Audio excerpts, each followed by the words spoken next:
All right, guys, it's a light news week, so we're going to talk about the subject matter that's on everybody's mind, right? Taylor Swift's new boyfriend. Let's talk about it.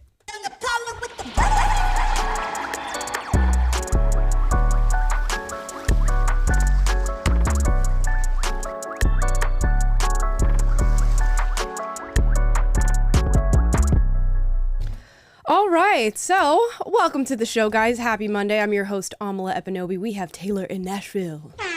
I could not wait to come talk about Taylor Swift today. Right. It's a very exciting show. We also have Scott in the producer's bay. What's up, everyone? How familiar are you guys with Taylor Swift? Are you guys Swifties? Is that what you guys would call yourselves? I'm not familiar with her music. I did live in Hendersonville, Tennessee, where she went to high school at the same time she was there. So I have like that much of a connection, but beyond that, haven't really followed her career. Oh, okay. You're not bopping out to Taylor Swift's music. No, I say last time I listened to her was when I was 22. That was probably about it. I don't know about you. Okay. And let me know in the comments down below, guys. Are you guys fans of Taylor Swift? Would you call yourself Swifties? She has kind of like a mega following across the world. It's kind of insane. She's currently on tour, and the amount of young women in particular that are showing up for these shows. I mean, if she ever wanted to create an army and induce a civil war, she would be the star to do it. Either her or Beyonce. It's just insane how quickly she is packing out stadiums. Taylor's in Nashville. She just did her tour stop in Nashville. And you said the population went up like 15% or something because of her being there? Yeah, I mean, I don't know. Nashville is like around 1 million people. And you got 3 shows at a stadium of about 70,000 at the football stadium downtown. And over the course of the weekend, so 70,000 times 3 is what, 210,000 people. So you guys do the math, but there was definitely a surge last weekend with all the Swifties here. Yeah, it's just insane the amount of people that show out. I saw this video of these New Yorkers sitting in the subway as I guess a Taylor Swift show was getting out. So all these fans are congregating to get on one of the subway cars, and it just looks like a zombie apocalypse. Yeah, it looked like Tokyo rush hour, like rush hour in Tokyo. It was wild. It's just unbelievable. But she's not in the news because of her tour, although that is stuff that people are talking about. She's in the news because she is now said to be dating the lead singer of the 1975, Matty Healy. Full disclosure, the 1975 is my favorite band. Even though their music can be quite woke, they're certainly not on this end of the political spectrum. So a lot of fans are very upset about the fact that she is speculated to be dating Matty Healy. He's been at many of her tour stops. I think 6 shows so far along the way, just supporting his girlfriend. I cannot believe we're talking about this, but a lot of Swifties are getting very, very mad and calling this a problematic pairing because Matty Healy is apparently been accused of being racist, sexist, all of the isms, all of the isms and ists he's been accused of. We're going to watch a video here of a girl on TikTok talking about why this is a problematic pairing. To say that I'm disappointed would be the truth. To say that I'm shocked would be a lie.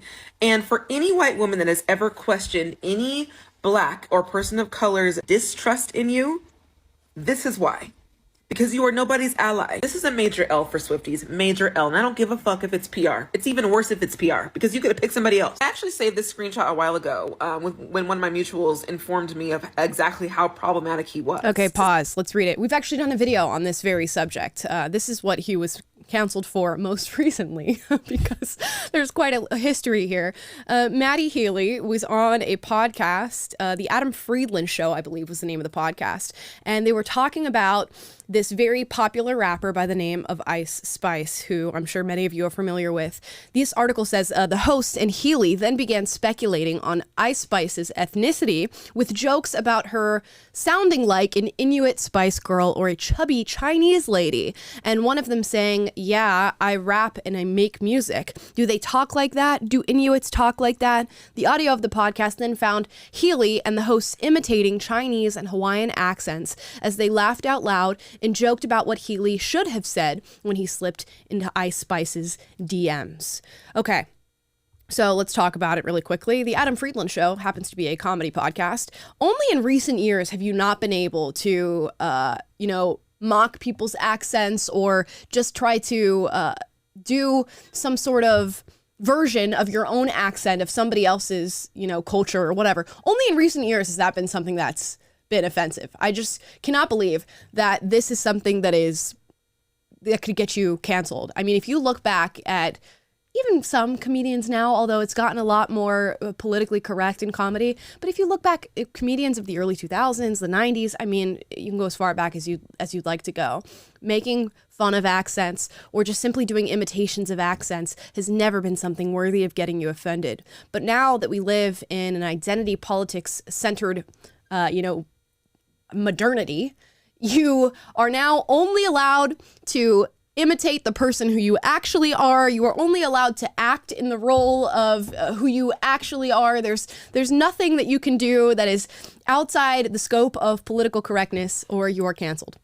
So that always Didn't works. The Simpsons just cancel that Apu character a few years ago? He was one of the last vestiges of the old era of comedy in which you could still, impersonate other cultures without being canceled. But Right. yeah, it's been a quick disappearance of that from the comedy landscape. It's suddenly become unacceptable. Yeah. I think he actually canceled himself. He's the one who, fell on his own sword and said, I was doing wrong.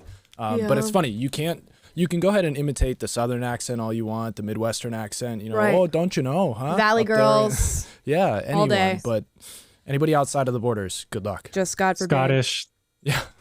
Yeah, and it's just interesting because there's really no reason to talk about somebody else's relationship, but it's been so interesting to see just people in massive groups come out and criticize a person for simply dating another person. And it brings in an interesting idea about these parasocial relationships that we form. The reason that people are so upset is because they truly view Taylor Swift as a personal friend, of a pillar within their life. I can't tell you how many comments that I saw on these videos where it was saying, Taylor Swift is mom, but I'm not going to call him dad.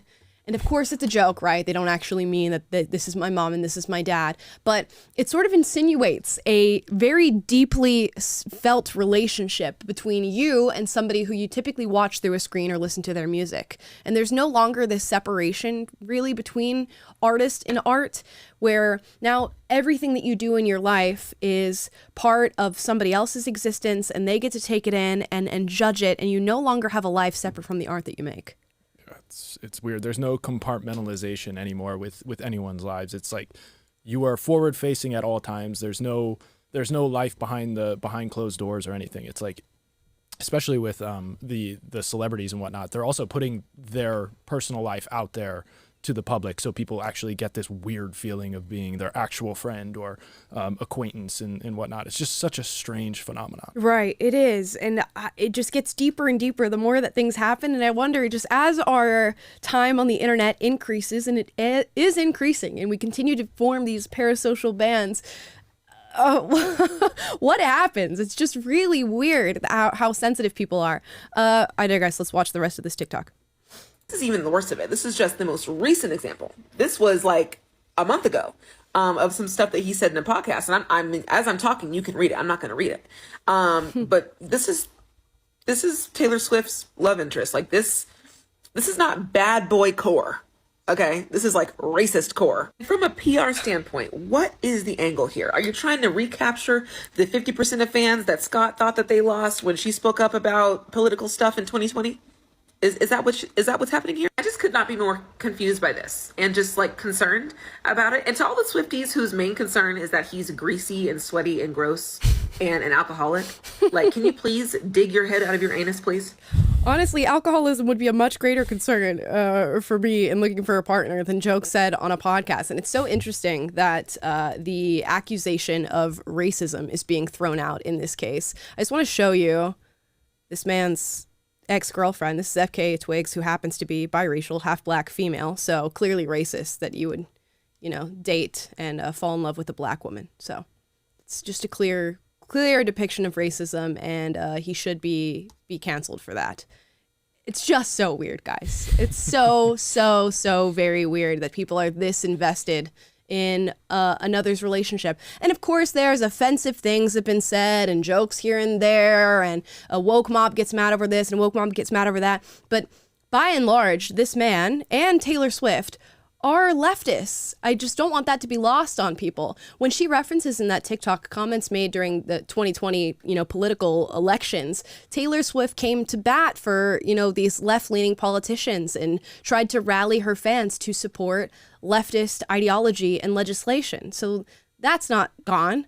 Matty Healy, in one of his albums, the first intro song of the album starts with Greta Thunberg making a great plea for the environment and the catastrophic nature of climate change. So, this is your favorite band, Amala. Oh dear. Right. And this is to say that I can, to some degree, separate the art from the artist. I mean, I'm not going to go listen to the Greta Thunberg song. It's not my go-to on the different songs on their album. But I can go, you know what? I can appreciate the art outside of this. And, I don't have to believe in your leftist, messaging that you have in this. He has other songs about police brutality and all of this different stuff. But it's not enough, right? Because if you have one joke that's been said or one crass comment, you're done. You're a racist. It's just conservatives and Christians used to be the puritanical force in our culture, and justifiably so. There's a lot of criticism out there for the moral majority types back in the 80s when they were trying to impose Christian morality on everybody in this kind of militant way, and I think there's a fair criticism there. But the irony is nowadays the left has become the Puritans in our culture, and they don't see that they're doing the same things that they used to criticize. So you have someone like Matty Healy who makes in what is now considered to be apparently an offensive joke on a comedy podcast, and now he becomes untouchable, even though he's a leftist who endorses Greta Thunberg and his music and everything, and he's dating Taylor Swift, who's really outspoken about the BLM stuff. But now Taylor Swift is guilty by association just for that. She's unclean because he's unclean. It's become this weird religious Puritanism on the left that is so ironic that now they've become the ones who are hypersensitive about these things and policing everybody's behavior. Right. And you hope it maybe wakes them up to just the hive mind mentality of some of the things that they are supporting, because it just gives way to more of this sort of behavior.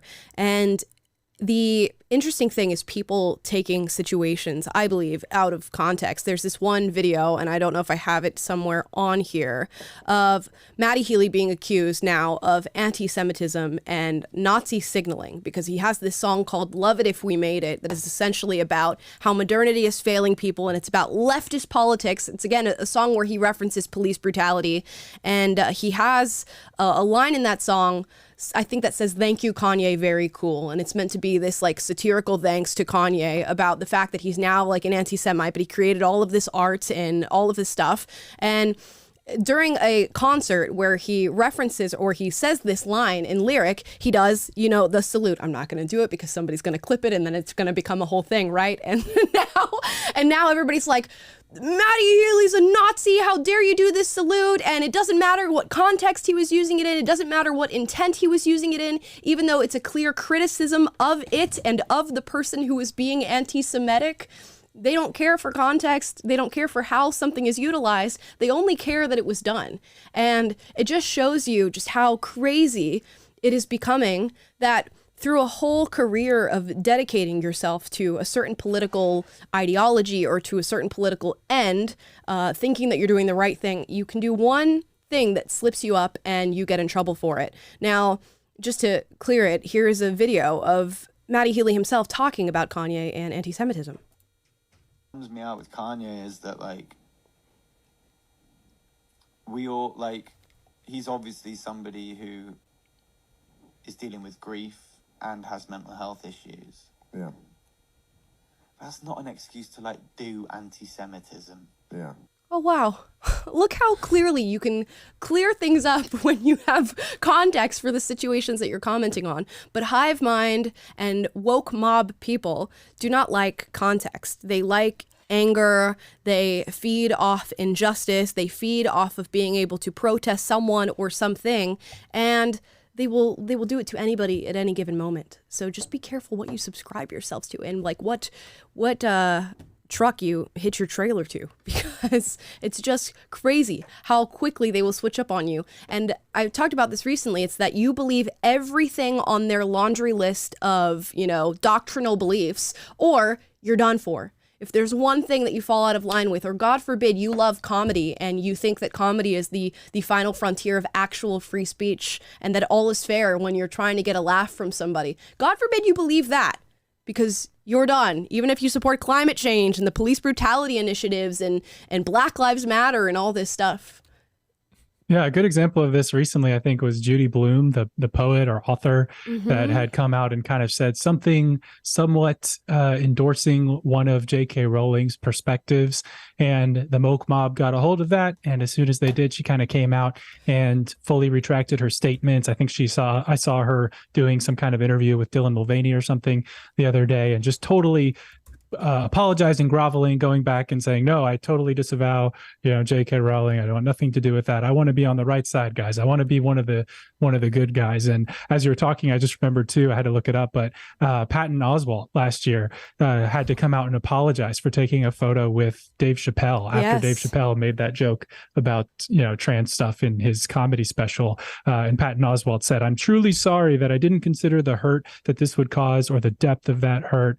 I 100% disagree with Dave Chappelle about transgender rights, and I support them and all this stuff. So it's amazing. Like you said, Amla, you step one toe out of line and the mob comes after you. And at that point, you have the decision whether you're going to be unapologetic and stand for the truth or just stand by your own convictions, or if you're going to try to retreat back and beg for forgiveness and please accept me and let me be on the right side of history, as they say again. Right. And so often they retreat, and that's just the worst thing. I just wait for it. Like, okay, when's the apology post on Instagram going to come, or the Twitter thread where you cower and you apologize and kiss the feet of the people who are angry about these things? And I just find it hard to believe that the people who hop on the internet and are so just viciously angry about this aren't talking like this when they're behind closed doors. I just do not believe it. I do not believe that the people who are politically correct are behind closed doors keeping that same politically correct mindset in everything that they say and feel. And it would be just...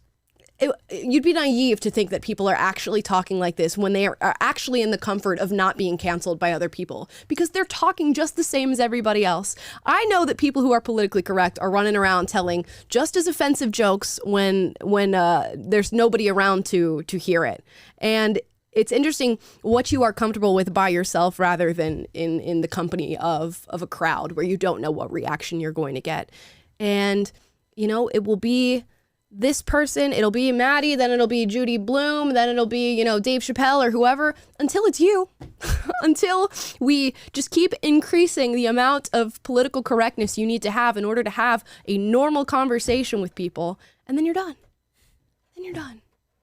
We've talked about this before too, Amla, but the function of humor in society in general, the function of comedy, a lot of it is to take the heat out of the room and kind of reduce the level of tension in society and in relationships and stuff like that. They call it comic relief for a reason. And when you remove the permission for there to be any kind of joking about differences between people or, accents or anything like that, where you just become so hypersensitive and rigid, we lose something. We lose it's sort of like a lubricant, if you will, for society to just be able to interact with each other in a tense and rigid sort of way. And I think that is something that's very detrimental as a whole to us, and it trickles down into our interpersonal relationships. I'm sure you guys can think of friends or family members or professors or people that you come into contact with that sort of have this mentality that you just have to walk on eggshells around them all the time, because you don't know if you're going to say something that's going to offend them or that they're going to call you out on or something. And it's just I'm watching The Office right now with my wife. We're rewatching it, and so many of the jokes that are in that you used to quote incessantly at work or at school back 10 years ago, 15 years ago, are just completely, you couldn't say them today. And it's whatever direction this is moving, it's not a positive direction. I think most people would agree with that. I think I put a poll here in the chat for you guys. Do you find doing accents in comedy offensive? And like 96% of you say no. So at least our audience is still unapologetic about it. But I think it just goes to show you the common sense would dictate that this is not something that we need to be so uptight about in society. And we'd be better off if we could all just take a chill pill. Yeah, I have to read this super chat that came in from Nick Tyler. It says, to be fair, Inuit is the politically correct word to use in place of Eskimo. So what on earth is this blabbering, whining TikToker talking about? Also, Scott and Taylor, do you want your Derby winnings? Ooh. It's a question to you. Do I want my winnings? Of course. I don't know. I like these super chats. You can keep with those. Maybe that's how. Yeah, you can invest your winnings in the show. That'd be great. But what was I talking about? I lost my train of thought. There's always going to be like this progression of what becomes offensive. Like recently we covered that story of Jennifer Aniston saying that there's a bunch of left-wing people now who won't watch Friends because they think it's too offensive to be said. I just can't imagine if we continue on this trajectory, what's going to be offensive in 10 years. And I'll fully admit Matty Healy says things that are very crass and straightforward and certainly not what you would expect from an artist in 2023 because they've all just sort of cowered to political correctness and are most likely not saying what they really think. The interesting thing is I think most of like Hollywood and the music industry is disgustingly corrupt and not in anything that has to do with political correctness. I'm talking about like outright just disgusting behavior that has nothing to do with their music or their personal political beliefs. But we get so mad over like somebody doing an accent and we're not mad about the actual horrible things that are happening behind the walls of like Hollywood and the music industry, which is way more distasteful than speculating whether or not Ice Spice is an Inuit. So that's how I feel about that. I don't know if I have any more commentary on the Taylor Swift thing. You guys let me know how you feel about it. I saw that there was some Swifties in the comments down below. Are you guys upset about this boyfriend pairing? Well, I couldn't tell if they were cheering on Taylor, our Taylor, or Taylor, you know, the singer. We love Taylor. The chats that have my name in them always stick out to me because I'm like, oh, somebody talking crap or whatever, and now it's everyone's talking about Taylor Swift, and it's kind of like it's jarring a little bit. But go on with the Swiftie talk, I guess. I mean, if anything, it proves like, you know, Taylor Swift is a forwardly facing, very politically correct woman for the most part. And she's dating quite differently than that. So it speaks to maybe the people who are showing you this woke persona in their music and in their PR are maybe not as woke as you thought they were. And if that means you don't want to be fans of them anymore, that's one thing. But maybe it's just proving a larger point that political correctness is not exactly something that is sustainable within the human psyche, because humans are not naturally like that. We naturally have very curious minds. We like comedy. We like pushing the boundaries of what one can think about and what one can believe. And I don't think Taylor Swift is any exception to that. And maybe she's attracted to a man who pushes the boundaries of what you can say. So maybe the TikToker was right after all, and now all minorities cannot trust Taylor because she is somebody who is attracted to somebody who said something insensitive about minorities, heaven forbid. Right. And it's just like, oh my gosh. And trust me, babes, if Taylor's the only one who can vote in America, but if they could vote, they'd be voting left. You don't have to worry. It's not like you're losing members of your team. They are still extremely woke. I mean, wasn't Taylor Swift super upset about like the drag queen stuff and like LGBTQ rights and everything? And I'm sure Matty's in that same vein because he's espoused that several times throughout his career. So baby, don't worry. The music industry in Hollywood remains politically left and will be for the foreseeable future because it's the only view that is acceptable. Now, here's Charlize Theron, speaking of Hollywood, or Charlize Theron, I don't know how you say her last name. She was recently talking about drag, which has been, you know, an ever-present topic of conversation amongst, again, the music industry and in Hollywood, because we had Tennessee go through this whole drag ban thing, and people were saying drag queens are no longer allowed to exist in the state of Tennessee. We know that's not true. If you go and read the bill, it explicitly says that, in fact, drag queens are able to exist. They just can't do sexual acts in front of children. The worst thing you could possibly tell somebody to do is to not do a sexual act in front of a child. The horror, the bigotry, the discrimination. But As Hollywood does, all of the actors and their ilk hopped on campaigns to support drag queens. We saw Kevin Bacon do it, Kelsey Ballerini, Maren Morris, now Charlize Theron, and there's many, many more who have done the same. Charlize Theron says she will F anybody up who comes after drag queens. Let's listen to the clip. And we've got you, and I will anybody up who's like trying to with anything with you guys. It's really, in all seriousness, there's so many things that are hurting and really killing our kids, and we all know what I'm talking about right now, and it ain't no drag queen. Oh my gosh. Okay, before we get into commentary on this, I gotta read this super chat that came in from CGen. Says, happy Monday, y'all. Have a great week. Love your content. Thank you so much. We appreciate that. Thank you. Now, I love these just like wild, baseless claims that celebrities throw out. I will F anybody up. Really? Really, Charlize Theron? Really? Are you? I would love to see her, back up that statement in any way, shape, or form. Or is she simply throwing out these virtue signaling phrases that will make people happy and, alert them to the fact that she is on their side? And then she goes to bed at night with her trans kid. Doesn't she have a trans kid who's like, I think 11 years old at this point? Yeah, it's either that or non-binary. One of the two. Trans or non-binary. It's one of the pronoun changers who was clearly not indoctrinated by an adult and understood at the age of 8 years old that they were trans. It clearly has nothing to do with Charlize and her personal ideology and dogma that she subscribes herself to. The child came to that conclusion on their own. So she will F anybody up. Megyn Kelly, which funnily, Charlize Theron played Megyn Kelly in that Bombshell movie and was tasked of being the actress to portray her. So now Megyn Kelly, I guess, took this statement somewhat personally, maybe due to the portrayal that Charlize Theron had of her in that movie, and said this. So why doesn't Charlize Theron come and fuck me up? Because I'm 100% against her on this. Yes, there's fun drag queen shows. I've been to them. When I lived in Chicago, we went to one that was super fun. It was all adults.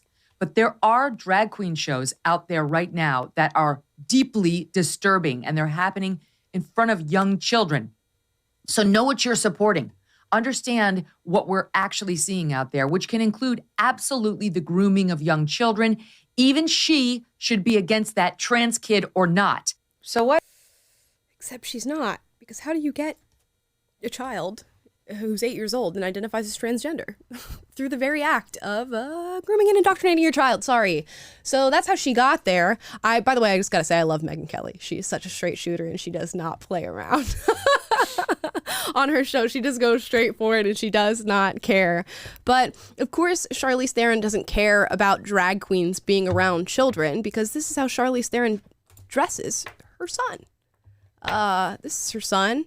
And it's weird because there seems to be kind of this trend of Hollywood actresses dressing up their sons as girls, and sometimes they're girls as boys. Who have we have now? We have Charlize Theron did it, Megan Fox, Dwayne Wade's wife. Dwayne Wade, yeah, Gabrielle Union.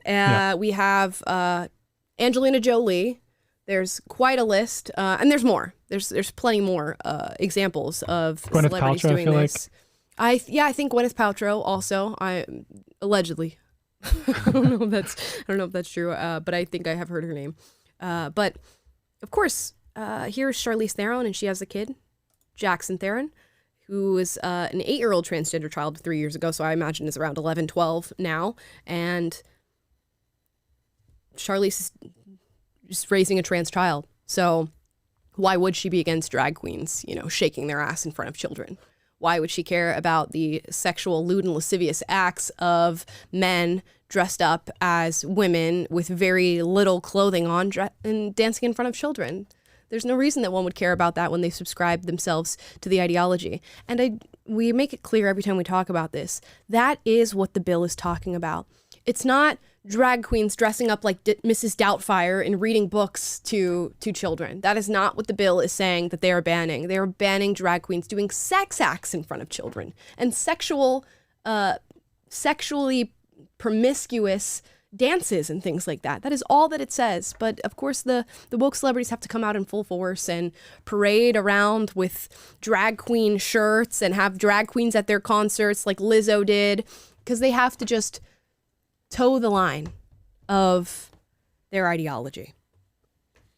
Yeah, I was having a conversation with a family member the other day about the drag thing and Florida law and all this. And they said that they felt like they're sympathetic to the conservative view and everything, but said that it felt overblown to them on the conservative side. Mm-hmm. And stories like this, I can see maybe if you're watching the mainstream media why you would have that perception. But when you look at, like you said, we had Lizzo, we had Kelsey Ballerini, Barron Morris, now Charlize Theron. This is pretty much ubiquitous within Hollywood of people pushing this narrative that, Florida hates gays and trans people and is trying to ban them from existing.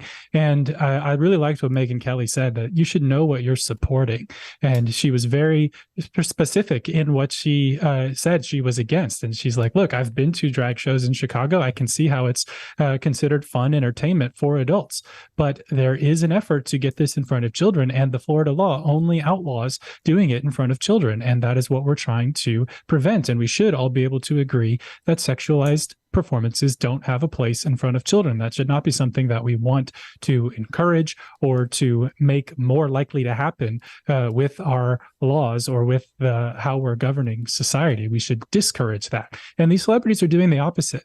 And so as much as I want to say, yeah, it seems like there's a big uproar on the conservative side, there's a lot of hand wringing. I mean, we saw, to be fair, like Matt Walsh on Joe Rogan maybe went over his skis a little bit on describing the scope of the puberty blocker problem. And, so I can see where that perception would be built up. But at the same time, this narrative is just being pushed so hard from so many directions from the elites in our culture that, and it's really, we're doing on the conservative side is just saying this one thing, just, hey guys, can we just draw a line here, right. Do whatever you want as adults in your own entertainment venues, but let's not put this in front of children. But apparently that's too much. Yeah, and if anything, it's like we get accused of blowing this out of proportion.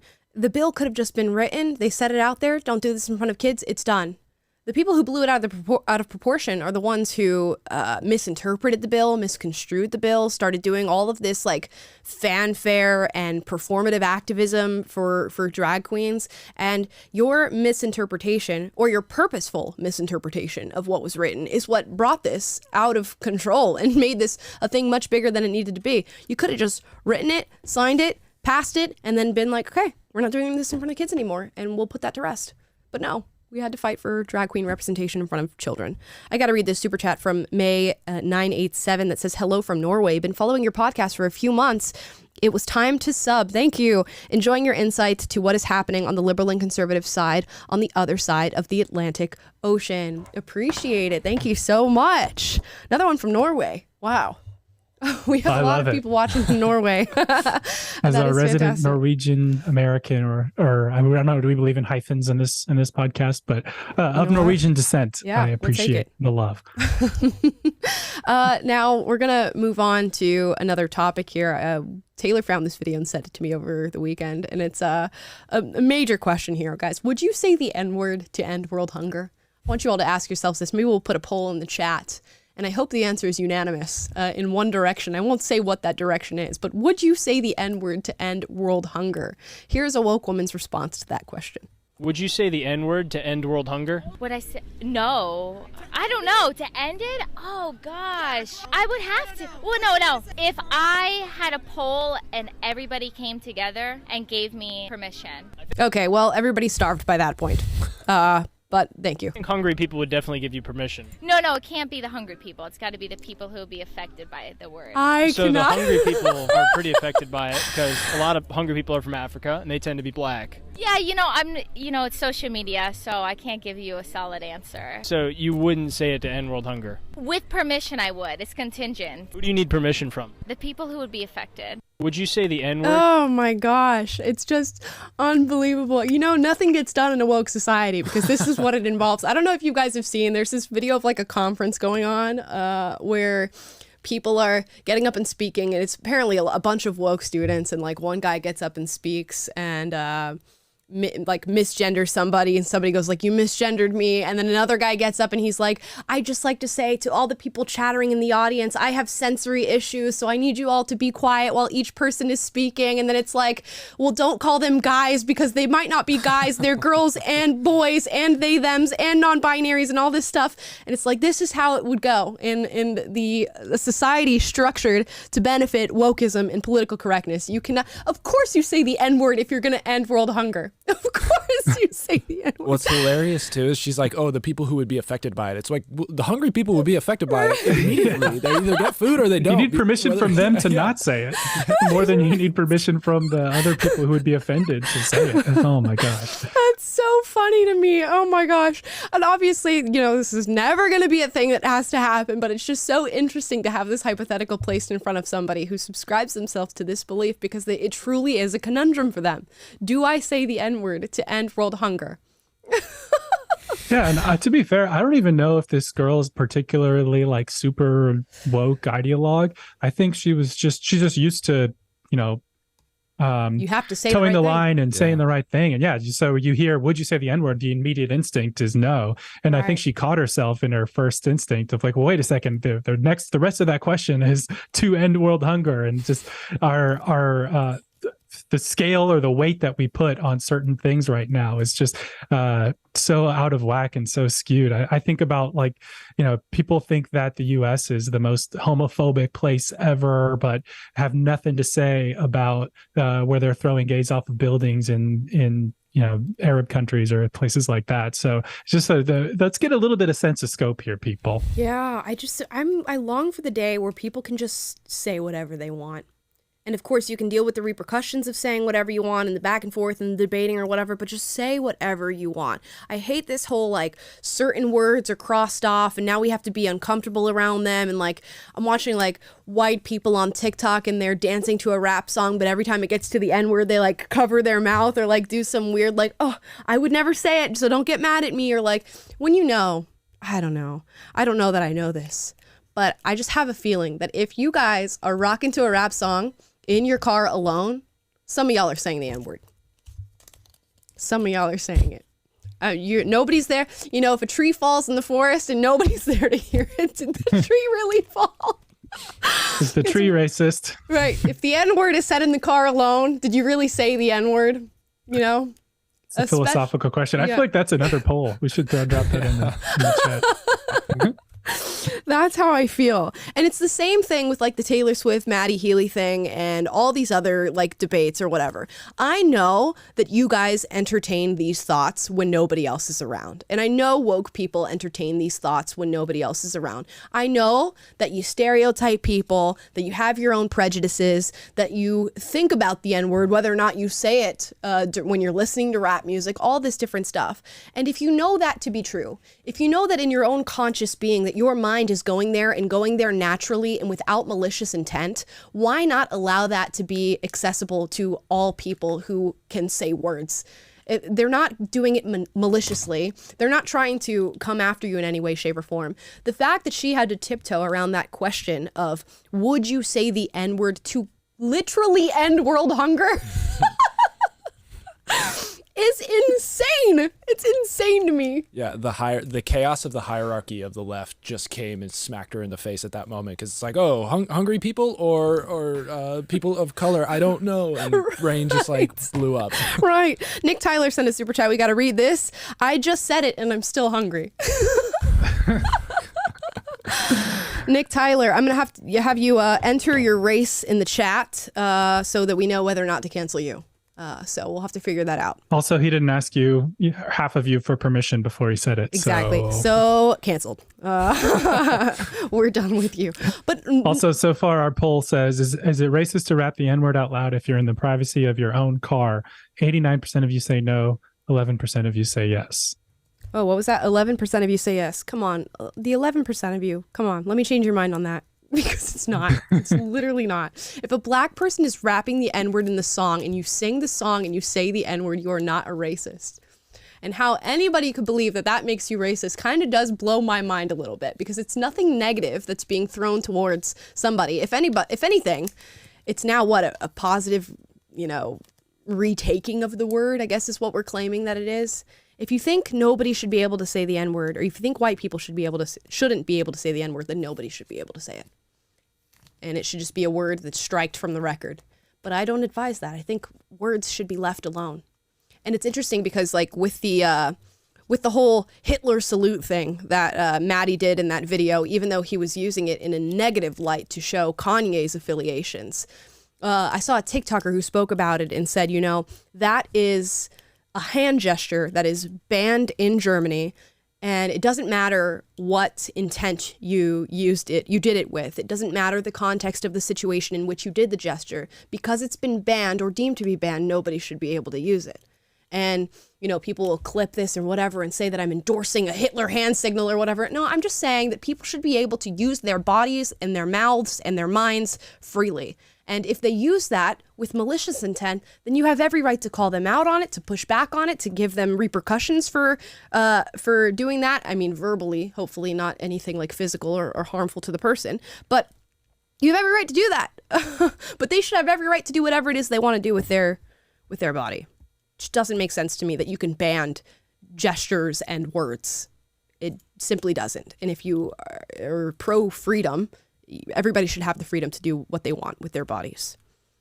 Now here... Oh, go ahead. Yeah, go for it. I was going to say it's tantamount to suppressing or, making illegal free speech. And that's why you want to have a society in which people say something and then they get pushback for saying something if it's deemed to be morally reprehensible, if it's deemed to be wrong or racist or whatever. You can address it and confront it. If you just make it illegal to even have the gesture, you're not defeating racism or defeating that idea. You're just pushing it underground where it'll fester. So the effort to ban free speech just never works, and you're always better off confronting things. It's like you turn on the lights and the roaches scatter. Yeah, I mean, have y'all ever been on 4chan before? Have you ever seen the sort of stuff that is being said on those message boards? And it's largely because you made a space where you were not able to say these things on the internet. So they're not getting actively combated by normal people. So then these people find small corners of the internet where they can actually have these conversations, and then they radicalize each other because they're in an echo chamber of people who believe the same things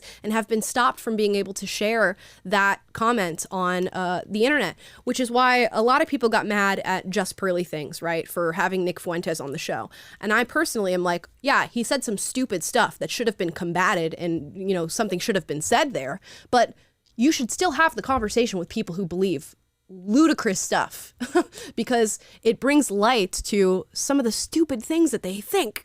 And then you can actively right there work on, at least letting your audience know that maybe what he's saying is not the most valid opinion to have, and combat some of the ideas. Speaking of combating ideas, here's this video of Lila Rose, who recently went on the Whatever podcast. I swear we started a trend here of conservative, people going on this Whatever podcast. And even though I got the shortest stick in the draw here, here's Lila Rose going up against, I guess, he seems to be maybe a red pill-ish type of guy about his relationship with women. Can I ask you one more question? Fire away, honey. Okay. If you have only one place in your heart for one woman, or you want to have one woman in your heart, I think you said, why don't you just commit to one and choose to be faithful to her? I'm just not wired that way. I spent my whole 20s trying to fix myself. Thought something was wrong with me. You're a man of self-control. You work out, you do business. Yeah. You can possess your own power and direct it the way you want to direct it. It's just not how I am. It's not how I am. Do you think that might be a limited mindset? I think it's none of your business, but I don't want you to think I'm triggered by you. I'm not. Okay. I saw somebody say that, and I think that's interesting. I think you're annoying, but I'm not triggered. You know what I'm saying? No, you are. You're annoying in like this goody two-shoes type way, and that's fine. I'm going to live my life on my terms, unapologetically, like truly. So you can ask me this 85 different ways. At the end of the day, I'm going to walk out of here the same man. Can I? Triggered. And that was just the general comment on this video, is that he was triggered. You can simply defend the fact that you want to be with multiple women, and that would have been a normal question to ask. And I'm not really too upset at where he stands on the issue. It's just so often you have these people who are like telling you how to live your life this way or what to do that way, and like he says he wants one woman in his heart forever or whatever, and then is going and sleeping around with multiple women. So I mean, it's just interesting. And I expected maybe that Lila was going to get more criticism for this, but she's actually being championed for having said what she said and standing up in this video and saying, you know, you offer men, you know, messages of self-control in every other arena, but you can't manage to muster self-control when it comes to this one. Why is that? And then he said he didn't get triggered as he got triggered. So I thought that was funny. Yeah, she nailed it. She nailed it. And did. it's interesting in his response, he said, I'm going to live life on my terms. But is it really on your terms if by your own admission, you're being drugged by the foot through life by your uncontrollable lust? And you're sitting there preaching about being an alpha male means having self-discipline in all these areas of life, but you can't get that one under control. It's just, it undercuts your entire persona and your message. And I think that's why he reacted in the way that he did, trying to downplay the fact that he was just caught. She totally put her finger on a pressure point and exposed that he lacks self-control in an area. And look, that's okay. But the right response there is, yeah, you're right about that. I need to get that under control to have my message, or I don't know, you go in another direction, but like, don't to just like try to deflect in that way was pretty sad. Yeah, I tried throughout my 20s and it just didn't work. And that's another thing she said, isn't that a limiting mindset? Yeah. He said, this is just how I am. And I notice this sometimes talking with people is when you confront someone on, you know, an issue that they have, or like something that seems to be a character defect or whatever, they'll retreat to this, that's just how I am. And we can do this to ourselves too. And you're confronted with something, you can just say, well, that's just my personality. That's just how I am. But that's a limiting mindset. And be very careful on what you say is an essential part of my identity, of my personality that's immutable. Because if you believe that, then that will be your reality. But if you say, you know, okay, I have certain things in my past that cause me to behave a certain way, have certain proclivities, whatever, I have acted like this in the past, that doesn't necessarily mean that has to be how you respond to those situations and to things every single time for the rest of your life. And when you embrace that self-belief about yourself, that, hey, I just can't overcome this, or I can't not respond in this certain way to people, that is a limiting mindset, and you're just limiting your ability to live freely and live life instead of being drugged by the foot through it like this guy was. Yeah, and it's exactly what you said. It's not necessarily about that is like the decision that he's made, and not that is inherently problematic. It's that he packages himself as somebody who is you know, a beacon of self-control and is encouraging self-control, and maybe is lacking a little bit of consistency. And you can just admit that that's an inconsistency in in the way that you present yourself, and that is totally okay. But it's just so interesting to see how quickly the tensing goes, and like people can speak so confidently until they get checked on something, which happens to everybody. Just I want to make that clear. It does happen to everybody, but that was an interesting moment. Good job, Lila. Good job, Lila, because sometimes these like alpha male podcasters are, you know, saying that they promote traditional lives and all this stuff, and they're not at all leading traditional lives. They're just saying things. They're just saying the approved narrative. Anyways. But they're confident, and the editing's always great. So yeah, that's right. If you edit anything, it'll do just fine. We're gonna get into super chats today and Alrighty. read those. Getting us kicked off, we've got Ivan Jetta, given some Great British pounds. Thank you for watching from the UK. Hi, Portuguese here. Oh, muito obrigado. Is it just me, or American leftists can only understand the literal meaning of things and fail to understand innuendo or sarcasm? I think they understand it. They just ignore it. And that's the tragic part of things. And that's what's going to get everybody in trouble. Like if you're only going to be able to say a short list of things by the time this fully, you know, reaches its peak, because there is no acceptance of nuance, intent, context, anything of that nature. You just said a horrible thing, therefore you are a horrible person. It is so black and white. Alex Centella says, hey there, game. It was my sister's graduation yesterday, and she will be going to Lee University in Tennessee. Can I get a big congrats and a small piece of advice? Thanks. Ooh, a small piece of advice. There we go. Woo! Congratulations. What is my piece of advice? Oh my gosh. Ooh, have an open mind. Just explore things. There's going to be so many different ideas and things presented to you when you're in university, and just don't waste those experiences, and truly, you know, evaluate everything, and just, you know, make friends, have fun, have experiences. You're in your probably like late teens, early 20s. This is the time to really explore and find out who you are. I don't. Yeah, and I actually know Lee University is a Christian university. I almost went there once upon a time. So yeah, shout out to Lee. I guess that's in Cleveland, Tennessee, I think. But and welcome to the state, by the way. That's going to be dope. Yeah. And as far as advice, this is probably really bad advice, but the college student in me, something it took me a while to learn was figure out if you want straight A's, then okay, you're going to have to work really hard for it. But that first test, get through in the early part of the semester, get through the first, iteration of the lesson plans and everything, figure out, get to that first test and figure out the difficulty level. Then you can determine, okay, what's it going to take for me to get the A in this class? And then if you decide, okay, it's going to take way too much effort for me to get the A, go ahead and take the B and do like 60% less work and still get the same result. So anyways, that's like an efficiency hack. I got like 75% A's in college, so I'm no bum, but anyway, that's my life hack college advice. Work smart, not hard. Yeah, work smart, not hard.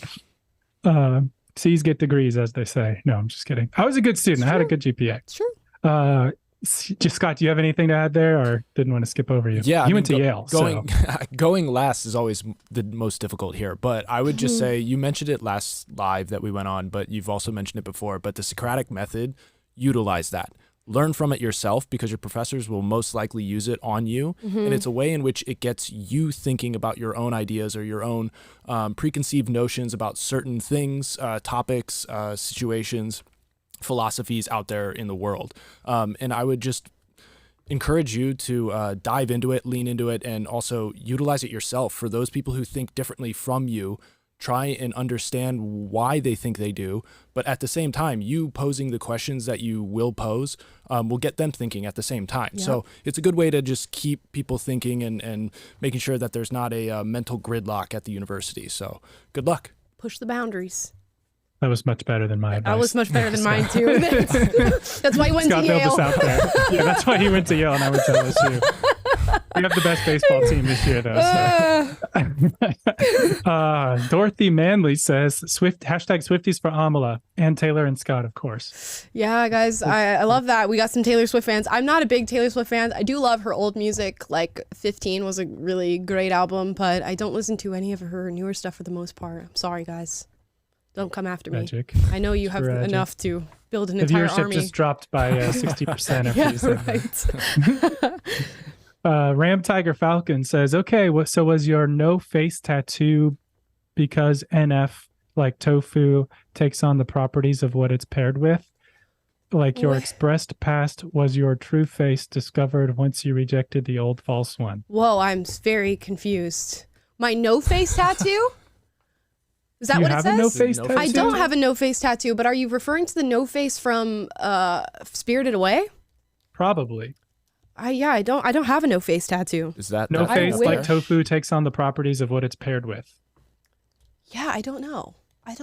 I'm so sorry. I wish I could answer your question, but I don't have a no-face tattoo. So your Although true no face face is was back here. discovered when you rejected the false one? I've always had my true face. Wait, do you want to point We're trying no to face figure again this for the out. people? It seems really profound. No face is back there. He's at the top right corner. If you see the guy with the little white mask on that, I don't know if you can see that closely. Yeah, you can see it. It's like above that little school bus thing. Yeah, right under Kiki. Yeah, Kiki. The school bus thing, Kiki. right under Kiki, and I think Cat Bus. Oh yeah, above Cat Bus, below Kiki. Ah, there we go. I know you guys are all going to understand what I just said. So, Hayao Miyazaki fans will. Well, we tried on that one. Thank you, Ram. Chloe Bryan says, finally caught alive. Love your content. Hope you have a great Monday. Thank you, Chloe. Appreciate you. Diva Dawn, a regular here, Diva. says, hey, Amala, took me forever to get back. Happy to see you all. I was going to mention what Megyn Kelly said, and you beat me to it. Happy Monday. Hey, I know. Where you been, girl? We haven't seen you in a while. We need some consistency. We'll see. Alex Centeus again says, I missed Wednesday's video. You should totally debate Pearl after watching that. Because you seem to be more open about learning about Red Pill And by the way, I don't agree with the open polygamy aspect, just improvement. Okay, this is so funny because we were like totally on board with having Pearl on the show, but she seemed to get very mad at the end of the stream. She like left comments down below. I forget what her comments were. Hold on, I screenshotted them at some point. Which you guys Something can go about like see at them. least I didn't come from a broken family. Yeah, she said something like, at least I didn't come from a Savage. broken family at the bottom of the show. And I was like, first of all, we weren't even talking about that, which I don't know if it was directed towards me, although it could have been. I mean, you just aim at any person right now. They probably did come from a broken family. But she commented that down below. And then she came back and like, I don't know, an hour into the show and was like, you guys are still talking about me? Get a life. As if we don't do our shows on a topic by topic basis. And we were in Superchats for like 45 minutes at that point and not talking about her. But right. So she got very triggered by the end of the show, even though I feel like we were quite charitable towards her takes. So that might not happen. Sorry. Yeah, and the date she proposed, I think both of us are actually out of state on vacation. Yeah, I think it's a I'm out of weekend. state and you're on vacation. That's Yeah. right. So. Anyways, who knows? Neither here nor there. Neither here nor there. Ram again says, also the orange skin tone question had to do with brown. This was on the last show, I remember. Had to do with brown not being on the color spectrum. Brown is a variable of orange with a base color, red, we share. Oh, I didn't know that. So there my you gosh. go. AP art. I took that in high school and it failed me because I did not know that. Very interesting. And we did take color theory. Yeah, I don't know anything about color wheel and all that stuff. Steve Sanchez says, I would say the N word for a double-double. That's so funny. You get canceled. You get canceled for saying that. You say that out in public, canceled. It's unbelievable. And that's funny. Yeah, that sounds I'm like allowed a to South say Park it's episode funny. or something. I know. It's so crazy that like we've gone like, oh, South Park's the only one who can say stuff like this. And that's not true. It's not right. Anybody should be able to say the stuff that is said in South Park. And people still love it. You know, millions of people watch South Park every week when it comes out. And millions of people like offensive TikToks and clips from old comedy shows and all this stuff. So where are those people? And why are they not defending, you know, people who want free language? Sorry. Good questions. Yeah. Passionate I about need you to this. calm down, please. I'm passionate about being able to stereotype people. Yeah. Oh, and Snellgrove says, I need to know your favorite 1975 songs. Mine are Paris and Me and You and Together Song. Oh, Thank you for addressing the madness. I'm so sorry, but I don't know what my favorite is. Those are two fantastic songs, by the way. I'll have to think on that. And listening to on the new album is, of course, Looking for Somebody to Love, and the 1975, the opening song of that album. I'll say the opening song of that album is my favorite at the moment, but it changes all the time. I like circulate through their albums all day. But not the There Greta you go. one. But not the Greta song. The Greta song is my Just least skip. favorite song, and How every time dare I hear you. her voice, it's grating. It's grating. All of a sudden, I hear this annoying voice. Oh my gosh. All right. Marvin Rose says, I think Charlize went too deep as Mr. F. To quote the great RDJ, you never go full retard. Can I say that on the show? You can't say that on the show. Retard. No, you can say Oh, that. sorry. That's hilarious because okay. me and my wife are actually rewatching Arrested Development, and I get that reference. Mr. F, she played a character that was mentally handicapped female, but they were confused because she was infiltrating the family business and like finding out all these secrets. So Oh, it's interesting. just Charlize Theron played that. She was in that show. Wow. What a change of tune. Good for her. I'm glad Scott was here to interpret that for us. Yes, That was please. clutch. Thank you. Nicodemus says, talking about humor, this quote-unquote still documentary on Michael J. Fox portrays his humorous resilience with Parkinson's since 29. Hard life-defying pity. Lesson for self-proclaimed thought police. Great topic. I haven't seen that. I'll have to check it out. I have seen interview clips of him, and he does seem like just a really nice, very bright-natured guy, even though he seems to be struggling at the moment. Yeah, a lot of times people who've been through some really horrible stuff have a great sense of humor. Yeah. And there's something to be said for that. Ashley West, stereotypes exist for a reason. Go watch Gabriel Iglesias giving a racist gift basket. Fluffy! I used to watch I thought he was the funniest comedian when I was like 12. I really did. Like, do you guys know Gabriel Iglesias? I think so. It's like a big chubby Hispanic guy. Yeah. Wasn't Yeah, I remember him Comedy from the Key and Central? Peele sketch about High on Pot News. He was on a lot of different stuff. Yeah. He was like super big in his time, and he's still big to this day, but nowhere near as big as he was when I was like 12. But You talking about his weight or his influence? both, which he admits it, self-proclaimed. Okay, he literally calls himself fluffy. Don't come for me. So yeah. Anyways, I'll have to check that out. I don't remember that specific joke. All right. Nick Tyler says, I'm Ecuadorian, so I'm canceled. You're canceled. Why does that make you canceled? I don't know. Okay. I lost it. ¿Por qué? He gave the other chat that said, I just said it and I'm still hungry. So Oh yeah. Okay. Oh, because I asked what his background was, and he said I'm Ecuadorian, so I'm canceled. Okay. Got it. That is true. Sorry. Elizabeth Turner says, it's messed up to put out art that you want people to sing to, then judge for singing the lyrics. I don't feel comfortable singing it, but I'm always upset when people are canceled for singing or lip syncing it. Yeah, I always talk about Kendrick Lamar when he brought that white girl on stage to rap his song and then got pissed when she said the N-word. Like, how low of a person do you have to be to do that to somebody, and especially a fan of your show who is paid, a fan of your music who is paid to be at your show? It's just unfreaking believable. Dixon Butts says, when she refers to the people who would be affected, she doesn't mean the hungry black people. She means the Americans who would be offended. That's messed up. That is true. But again, she doesn't understand. Everybody would be affected, I guess, technically. World hunger. Diva Dawn says, YouTube is censoring my message. Here's a super chat anyway. I thought we got your message, but maybe we didn't get all of them. Super chat regardless. Yeah, hopefully we're not being censored here. John Gramer says, it was great meeting you at the American Experiment Gala last Friday. Oh, yes. Nice to meet you. Yeah, I went to Minneapolis, and did a speech. Don't you know? And did a speech there, and it went really well. I met so many of you guys. I think there was like 850 people there, and I met so many of you. And you guys were so nice and wonderful and had such great stories. And yeah, love you guys. That's my people representing That's up my there. people. Yeah, Skull you're Minnesotans. Minnesota nice. It's a thing. That is true. Bullwhip Bobby Love says, Taylor, I bet your schedule must be full, but it would be cool to see you link up with Wendigoon on a faith-based podcast. Unapologetic crew, you rock. Wendigoon. I'm down. I'll Never be heard on. of her. I'll talk about faith-based stuff with whoever. Have them DM me. Actually, may or may not kind of be putting the feelers out with a little side project content stuff with a friend of mine that is in the orbit of faith and culture and stuff. So Stay tuned, I guess. But yeah, totally love to talk about that stuff. That Delia girl says, Amala, I sent you 2 items, fan mail. One arrives tomorrow. I hope you like it or show it off. I want to shout out, I don't know if this is the same person because it's a different name, but her name is, hold on, I hope I say it right.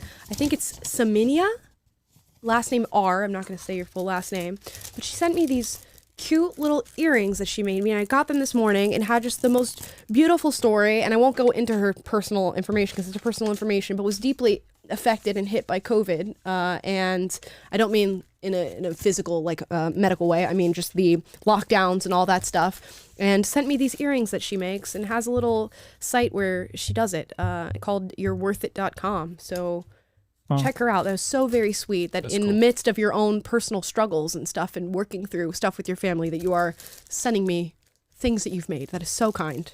So shout out to that. And I might put the website in the chat for those of you who want to know.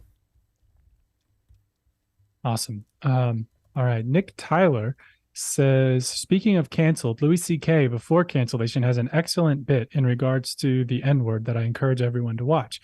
When you say the N-word, you are making the other person think it. Yeah, I've seen that bit that he does there. It's so true. If you just say the N-word, okay, what's in all of your guys' mind right now? Don't put it in the chat. But what's in your mind right now? You're thinking the N-word, and it's just so unbelievable. I'm like, if you're capable of thinking something, you should be capable of saying it out loud if you choose to say it out loud. And again, you'll deal with the repercussions of the people who are in front of you and how they feel about the things that you've said. But all is fair in speech. I came across a few weeks ago this little it was an HBO sit down little roundtable with Louis C.K., Jerry Seinfeld, Chris Rock, and Ricky Gervais. And it was from like 2007 or 2010, somewhere around there. And they were like letting the N-word fly. Not Jerry, he refused. But Louis C.K. was like, had a whole conversation about it in front of Chris Rock about whether they say it in their comedy and all this stuff. And it was interesting because at least it was just like such a different time, because I'm sure none of them would be caught dead uttering it these days, besides Chris Rock, of course. Right. But it was just amazing that, hey, these same people that we still see out in the culture who would never say that were like at a totally different place, 7-8 years ago. And Jerry's been consistent, I guess, the whole way through. So props to him. Diva Dawn says, I watched the Leticia Stout trial from beginning to end. I was all caught up in it. Now she got her life without parole and she deserved it. I don't know who that is. Yeah, me neither. Stouch back in court on 2-year anniversary of stepson's suspected murder. I'll have to look into that. I don't really follow. I used to watch true crime stuff, and now I'm sort of in this push of I don't want bad stuff to be infecting my brain all the time. Even if I am interested in it, or I do think it's something that's like, oh wow, I can't believe people do that. I really do think what you watch influences what you think. Of course, you're taking that all and it's like storing it in the bank. So I try not to watch any more true crime stuff. No, it's probably a healthy decision. Yeah. Everything in balance, I guess. I thought you were going to say because you're in LA and there's crazy crime around you, and it doesn't. You don't want to feed that at all. No. I should tell everybody the ring rat story. The heck. I thought you were going to. I didn't want to bring it up, but okay, yeah, I'll tell you guys the story. So my boyfriend and I got a Ring camera for our apartment. We have the Ring camera up or whatever. Nothing's ever happened at our apartment. We just got the Ring camera just in case. We live in LA. Who knows what's going to happen? One night, my next door neighbors have a party. And it goes pretty late. We're talking 1, 2 in the morning or whatever. My boyfriend leaves the apartment to go outside at like 1 in the morning. Comes back inside and he's like, it's so weird what was just on our front doorstep. And I was like, what? He's like, I stepped on a dead rat on our front doorstep. And I was like, what do you mean a dead rat on the front doorstep? How did it get there? Did a rat just like come and die right in front of our door? He's like, I have no idea. He of course picks up the mat and gets rid of the rat that's at our doorstep. And I go, you know what? Let's check the Ring camera. And mind you, we just set this up 3 days ago. Nothing weird has ever happened at our apartment. And right after setting up this Ring camera, we get a dead rat on our front doorstep. So I turn it on and there's people going in and out of my neighbor's party, and these 3 guys walk out, and the one in the middle of the 3 goes past our front door, sort of like ducks down and throws something on our front doorstep, presumably a dead rat, and then walks away casually. And I have so many questions. Where did the rat come from? Did this man go to the party with a dead rat in his pocket? Did he find a dead rat at my neighbor's apartment and then pick it up with his hands and then put it on our front door? Were they doing some kind of ritual at my neighbor's apartment and leaving a dead rat omen at my front door? I have no idea. And I have not yet seen my neighbors to question them about this rat throwing guy that they invited over to their party. But I do have the video evidence of him doing it. So weird. You might want to unplug that Ring camera before you see some crazier things going on out there. I don't know. I'm like, I'd rather see it than not see it. I'd rather know. I'd rather know that this stuff is going down. It's like a bad version of the Pied Piper. Yeah. Yeah. It's so weird. But with stuff like that, yeah, you don't need to be watching any true crime because it's happening at your doorstep. Exactly. What the hell? Dixon Butts said he got a lot of D's in college. Moving on. AW says caught one of Pearl's live streams and asked her about the recent ABA and Preach video, calling her out. And when she got to my super chat to read, she said I deleted it when I did not delete it. Her true colors are showing. Oh, I haven't watched that ABA and Preach video, but I have heard about it, that they did this whole like talk about Pearl and reacting to her stuff, but I haven't seen it. But it did get a bunch of views. I don't know. I don't really care about all this stuff enough to watch. Yeah. Indivian says, thank you for calling out the player. Promiscuity is just as bad for men as for women, but a lot of the so-called conservative male leaders ignore that. Yeah, I mean, it is something to definitely be talked about, especially if you're promoting a traditional lifestyle. Maybe it's worth being traditional in that sense. 100%. Be man enough to be faithful to your girl.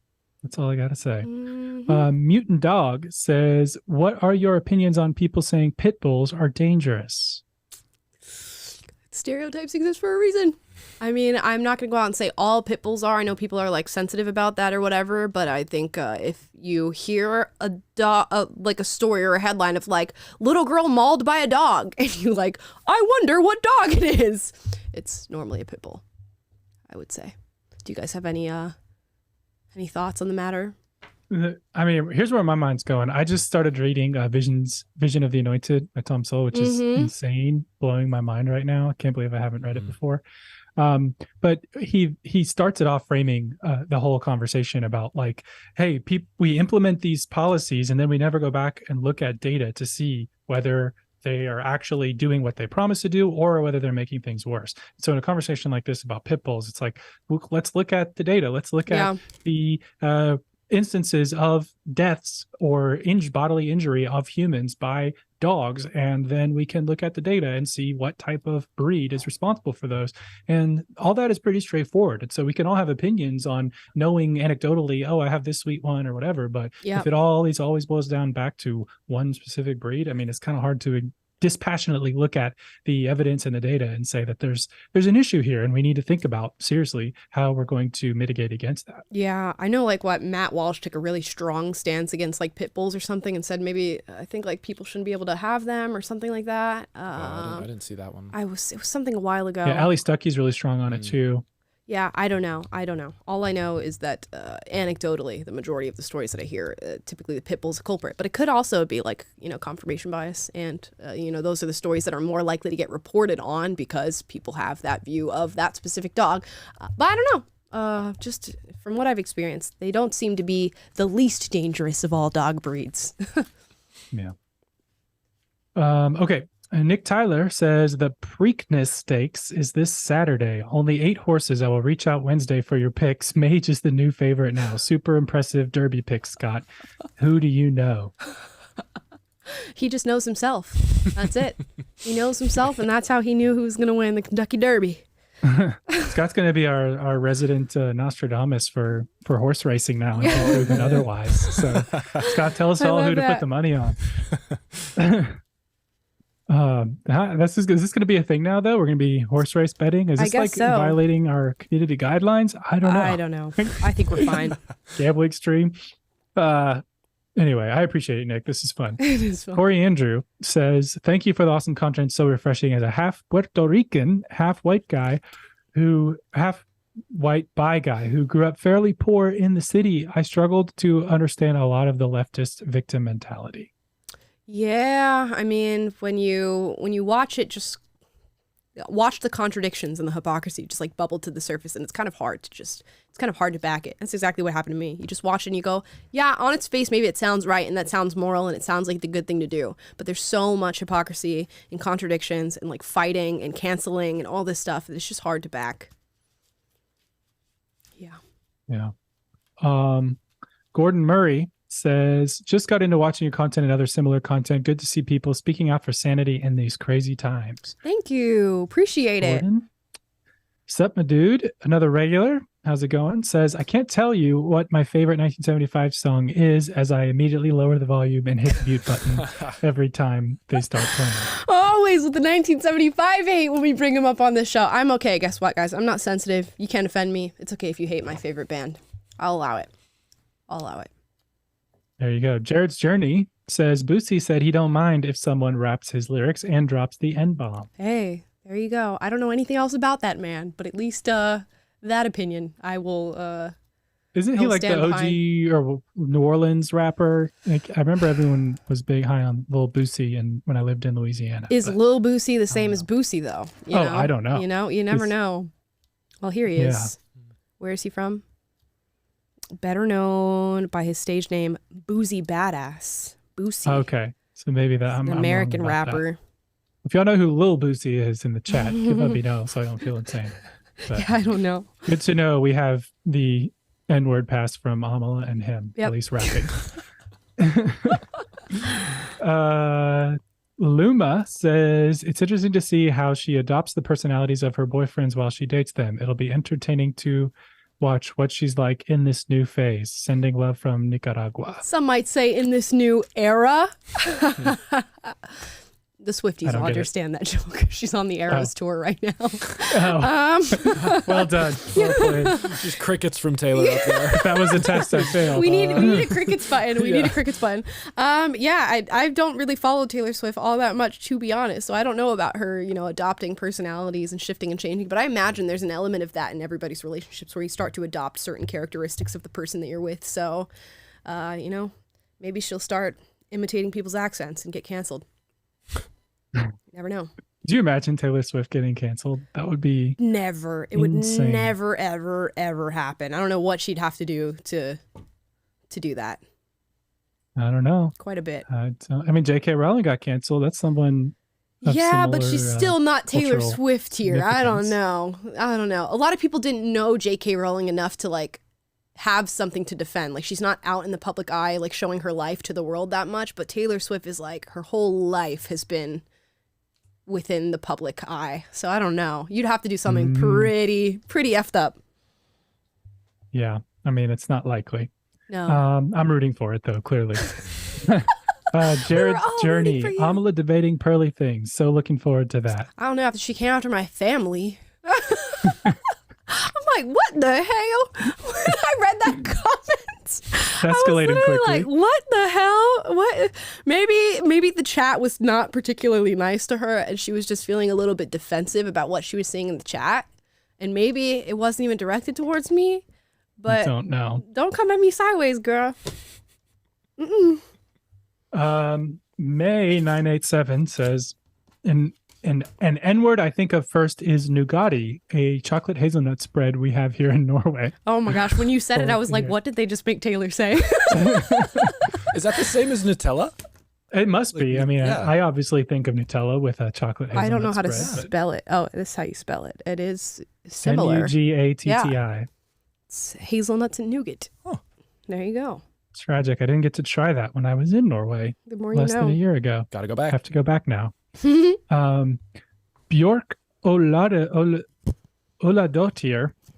says, love from the Faroe Islands. You guys are amazing. Keep up the good work. The Faroe Islands. What is that? Oh, that's so cool. That's a place I really want to go to in life. I don't know how to spell. How do you spell it? Faroe. Oh, Faroe. Islands. Okay, I'm gonna look at listening to a images. Viking history podcast right now Oh, damn. and watching The Last Kingdom, and I'm so obsessed with everything Viking Scandinavian. So that's super cool that people are listening from That is Scandinavia. gorgeous. Wow. Yeah. Very nice. Well, lucky you. Super cool. Nick Tyler, no such thing as bad dogs, only bad owners. Yeah, I'm inclined to believe that to a certain extent, although I do think there's many instances of good owners raising their dog and then something just goes wrong and the animal instincts kick in. You know? Just gotta be careful. Yeah, and it's is it a bad dog, or is it just a dog that's acting consistently with animal nature? Right. You don't That's really the thing. know how to control that. Domestication is really the question. Anyways, I think that was our last one. Okay. Someone said it's pronounced Pharaoh, not Pharaoh. So my bad. It's pronounced Pharaoh. Yeah. Okay, speaking of Pharaoh, we have a video about Queen Cleopatra that's going to come out later this week. I had to go ahead and plug that. I think we're going to put that out Thursday. And what's tomorrow's video? What did we film? Miller Lite. They got a new ad, and maybe not new, it's about a month old, but it's becoming trending right now, and people are having a lot to comment about it because it has some feminist leanings. I also wanted to ask you guys if we can quickly put a poll in the chat. Should I do a video on Queen Charlotte? I did watch that entire show. And I gotta be honest, despite the identity politics and all that stuff, I cried. The show was very cute. It had a very good romance in it, and I did fall for some of the characters there, but I could still talk about the identity politics part of it if you guys would like. Let me know if you guys want a video on Queen Charlotte, or if that's even something that you guys are watching. I know it's one of the top 10 Netflix shows now. It's a spinoff of The Bridgerton story. Yeah, so it's a Bridgerton story focused around Queen Charlotte, who is depicted by a black actress, and where it's different from Queen Cleopatra is that this one is fictional, but there's lots of racial elements throughout the show. But let me know, guys, if you want me to do a video on it. So far, 81% say they do want it. Okay, so you guys must be watching it too. Another one from Bjork Oladotier says, please do a collab with Brett Cooper soon. That would be amazing. We can't end the show without a Brett Cooper super chat. I love it. At And some what are the point, lyrics hopefully to the we'll get it opening done. video, Amala? Yeah, what are the lyrics? You guys are always speculating about the intro video. Maybe we should make a real intro video, intro song at some point. Maybe I'll rent out some studio time in LA once, and we'll do an actual intro song one of these days.